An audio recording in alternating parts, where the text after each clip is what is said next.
Today I'm going to review the first episode of The X-Files, and it's called Pilot.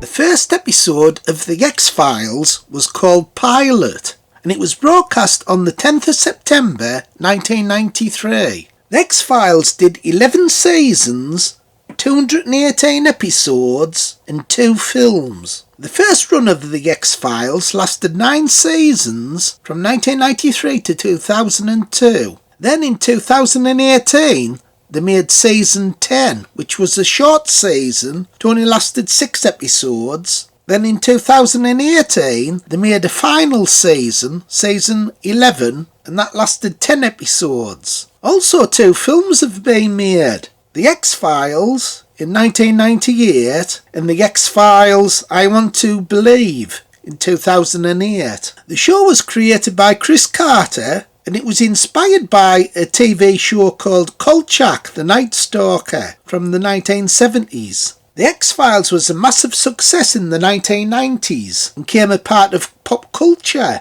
About a third of the stories involved a complex UFO conspiracy story arc, whereas the other episodes were a Monster of the Week type of storyline. The first episode, Pilot, was directed by Robert Mandel and written by Chris Carter. The episodes run approximately 48 minutes. The X-Files stars David Duchovny as Fox Mulder and Gillian as Dana Scully. So I thought I'd review Pilot, the first episode of The X-Files, because it was 30 years ago since it was last broadcast.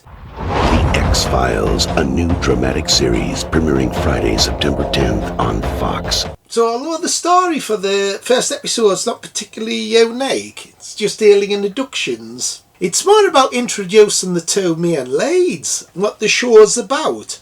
Agent Mulder. I'm Dana Scully. I've been assigned to work with you. Oh, isn't it nice to be suddenly so highly regarded? So who did you take off to get stuck with this detail, Scully? Actually, I'm looking forward to working with you.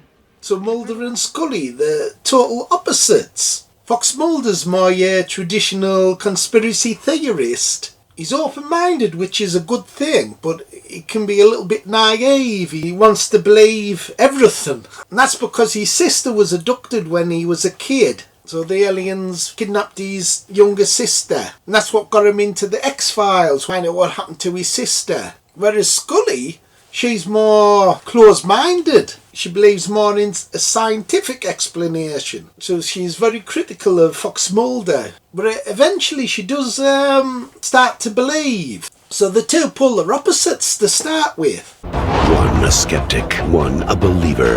Both trying to answer questions that were never meant to be uncovered. How the hell can Scully be bloody close-minded? All the bloody things that happen to her every week. Soft as bloody shit, that. Silly cow. So although the first episode is your standard alien abduction, it is well made. It's a very slick show and it has a very TV movie look. Although this was made 30 years ago in the 90s, you'd think it was a bit more modern than what it actually is. The music's great as well, that stands out. I also like the final shot where you see the cigarette smoking man who's in a lot of episodes. He's part of the story arc. You see him putting a piece of evidence in this vault. And then there's like a wide shot and the room's massive. So there's lots of these different files and it sums up what the show's about conspiracies, about the government hiding things.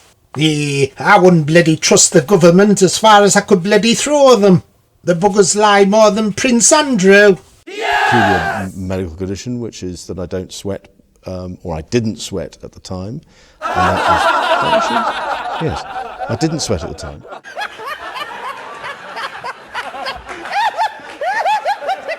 And bizarrely enough, it's more relevant today than it was in 1993. For instance, the Pentagon this year, it had a conference about UFOs. They call them UAPs now. There was a whistleblower saying that the government's concealing crashed UFOs, and they've even recovered non-human people that have been flying these craft. And people are just now starting to come forward and whistleblower, tell tell everyone what's really happening. And pilots flying aircraft have seen them as well. Earlier, do we have the bodies of the pilots who piloted this craft? As I've stated publicly already in my News Nation interview, biologics came with some of these recoveries, yeah. Were they, I guess, human or non-human biologics? Non-human, and that was the assessment of people with direct knowledge on the program I talked to that are currently still on the program. Also, the X-Files, the chemistry between the two leads is great. It's the classic will they, won't they have a relationship. Hey, Phil, I bet Fox Mulder's shagging, eh? I bet he has her legs at 9:15.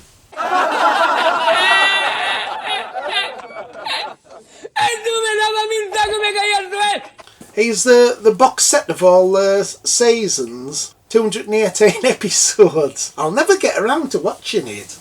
And also the 2 movies they made. The X-Files TV show, I do have a few problems with it. For one, there's so many episodes, so much to watch. When shows go on too long, it sort of like puts me off a little bit. Another thing is too much happens to them each week. There's all these things that happen. I know they're investigating the X-Files. That could be kind of like a reason why so much is happening to them. But it stretches the realms of believability. That all these mysteries are happening to them. Another thing that bugs us is a lot of episodes have poor conclusions. They just kind of end without a proper conclusion. And it's just like part of the mystery. That it's unsolved. It spoils it. I like to see a proper conclusion to a story. But it is still a good show, but I do find it a bit overrated. And this first episode, although it's decent enough, it introduces the characters and the concept of the show. It is a little bit on the bland side, so out of 10, I think I'd give the first episode a 7. 7 out of 10. The show does get a lot better. What do you think, boys? Did you like it? I thought the bugger was overrated rubbish. Okay, everybody, bye. Like, subscribe and share. Bye. Bye.